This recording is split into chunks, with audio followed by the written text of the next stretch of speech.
नमस्कार विद्यार्थी मित्रांनो, राष्ट्रांत विद्यानिकेतन प्राथमिक शाळा उमरखेड इयत्ता 6वी, विषय इतिहास नागरिकशास्त्र, घटक 6वा जनपदे आणि महाजनपदे.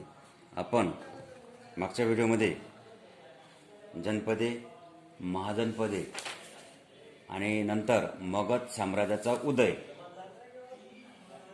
आता आपल्याला या पाठामध्ये, या घटकामध्ये मगध साम्राज्याचे नंदराज्य, मगध साम्राज्याचे नंदराजे हा भाग पाहायचा आहे.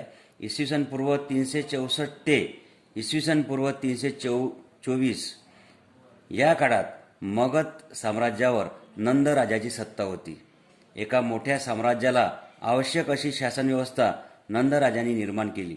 पायदळ, घोडदळ, रथदळ आणि हत्तीदळ असे चतुरंग सैन्य त्यांच्या पदरी होते. त्यांनी वजनमापांची प्रमाणित पद्धत सुरू केली. नंद घराण्याच्या शेवटच्या राजाचे नाव धनानंद असे होते. त्याच्या काळापर्यंत मगध साम्राज्याचा विस्तार पश्चिमेकडे पंजाबपर्यंत झाला होता. धनानंदाच्या कारकिर्दीत चंद्रगुप्त मौर्य या महत्वाकांक्षी तरुणाने पाटलीपुत्र जिंकून घेतले, नंद राजवटीचा शेवट केला आणि मौर्य साम्राज्याचा पाया घातला.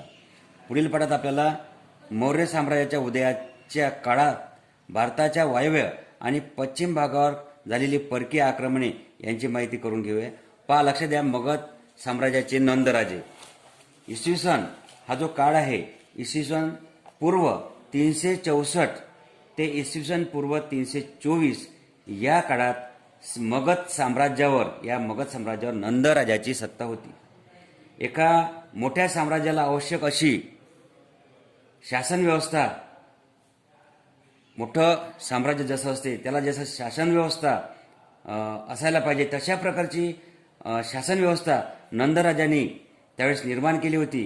त्यामध्ये पायदळ, घोडदळ, रथदळ आणि हत्तीदळ असे चतुरंग सैन्य त्यांच्या पदरी होते. त्यांच्याजवळ पायदळ सैन्य, घोडदळ, रथदळ आणि हत्तीदळ अशा प्रकारचे सैन्य, चतुरंग सैन्य त्यांच्याजवळ होते.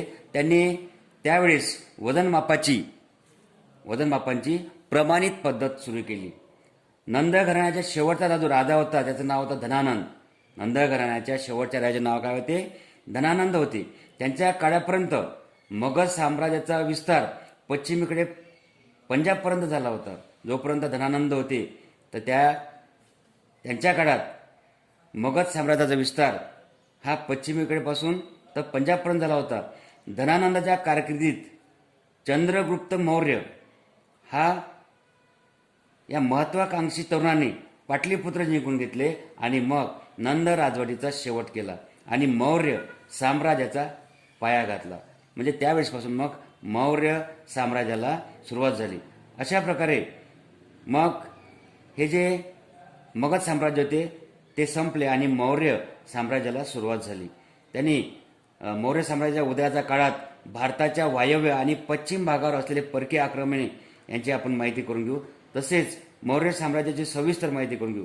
आता पान नंबर 28 वर बघा, खाली माहीत आहे का तुम्हाला 16 महाजनपदांची प्राचीन व आधुनिक नावे. 16 जे महाजनपद आहे त्यांची प्राचीन आणि आधुनिक नावे पहा. काशी, त्याला आता बनारस म्हणतात. 2 कोसल, लखनौ, मल्ल, गोरखपूर, वस, अलाहाबाद, चेदी, कानपूर, कुरू, दिल्ली, पांचाल, रोहिलखंड, मत्स्य, जयपूर, शूरसेन, मथुरा, अशमक, औरंगाबाद महाराष्ट्र, अवंती, उज्जैन, अंग, चंपा पूर्व बिहार, मगध दक्षिण बिहार, उरुज्जी उत्तर बिहार, गांधार, पेशावर, कंबोज गांधारजवळ. म्हणजे अशा प्रकारे ते प्राचीन जुने काळे आणि आताची नावे हे प्राचीन आणि आधुनिक नावे आहे 16 महाजनपदाची. अशा प्रकारे हा जो आपला जनपदे आणि महाजनपदे हा पाठ इथे संपलेला आहे. याच्यावरील स्वाध्याय जो आहे पान नंबर 29 वर तो तुम्हाला आपल्या वहीत सोडवायचा आहे. ठीक आहे विद्यार्थी मित्रांनो.